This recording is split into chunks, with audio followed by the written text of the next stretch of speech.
j'ai l'opportunité de travailler en tant qu'assistante auprès de la directrice exécutive de la synodalité, Synops Observatory. Une appréciation assez remarquable, vu l'engouement, le dynamisme de tout un chacun, l'envie et le désir de réellement participer et de vraiment apporter son idée, voilà, quitte à ce que la synodalité puisse être connue partout dans le monde, pas seulement en Afrique, mais que ça aille au-delà des frontières nationales. Tout d'abord, pour la synodalité, j'apporte mon sens de divergence. Vu que je suis bilingue, je parle le français et l'anglais, donc j'ai cette capacité-là de gérer deux groupes. Et en plus de cela aussi, je joue un rôle d'assistante de présentation de l'application de la synodalité. Donc, en ce qui concerne l'ajout des données, retirer des données, etc., même publier des données sur les sites, voilà, de la synodalité et aussi sur l'application.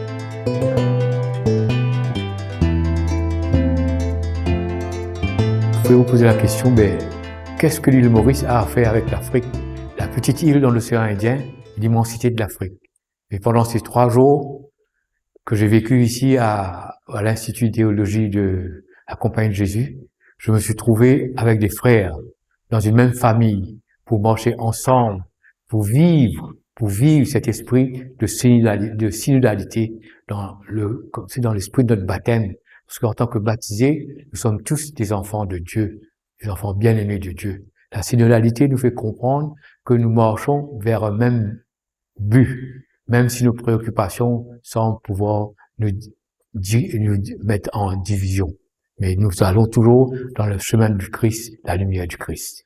La semaine prochaine, nous accueillons sœur Nathalie Bécard, qui est la secrétaire du synode. Elle vient à Maurice pour animer 2 retraites pour les prêtres et en même temps, elle va animer une série de conférences avec différents groupes, des jeunes, des étudiants, des femmes. Et puis elle se rendra également à Rodrigue, qui est le vicariat apostolique de Rodrigue, pour animer, pour parler de la synodalité et promouvoir l'esprit synodal dans l'océan Indien.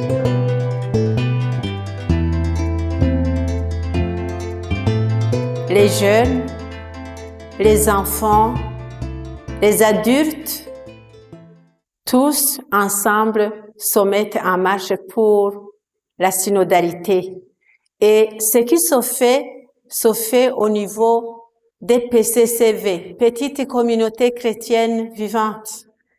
Est-ce que Mukama Menyekana, le rayonnement biblique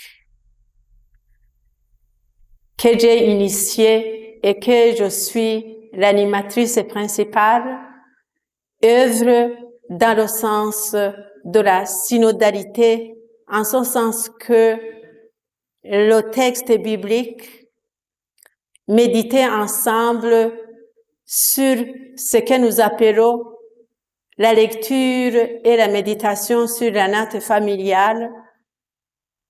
Personne n'a la parole plus que l'autre et la parole de Dieu les met ensemble.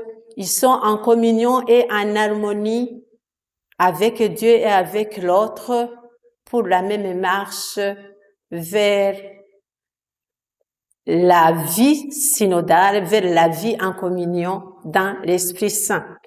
Et ce qui est en train de se faire surtout, c'est au niveau des paroisses, presque dans tous les diocèses, c'est que ce sont les chrétiens, les prêtres, religieux, laïcs ensemble, qui sont responsables de la paroisse, que ce soit de la pastorale, de la liturgie, même de ce qui fait vivre la paroisse. Les chrétiens prennent en main la responsabilité de se sévrer ensemble pour aider le prêtre à être lui-même. Et je donne un petit exemple d'une paroisse du diocèse de Muyinga, où même un jeune enfant s'est donné la peine donc de faire un petit travail pour qu'ils puissent aussi venir en aide et pouvoir avoir quelque chose à donner pour la paroisse.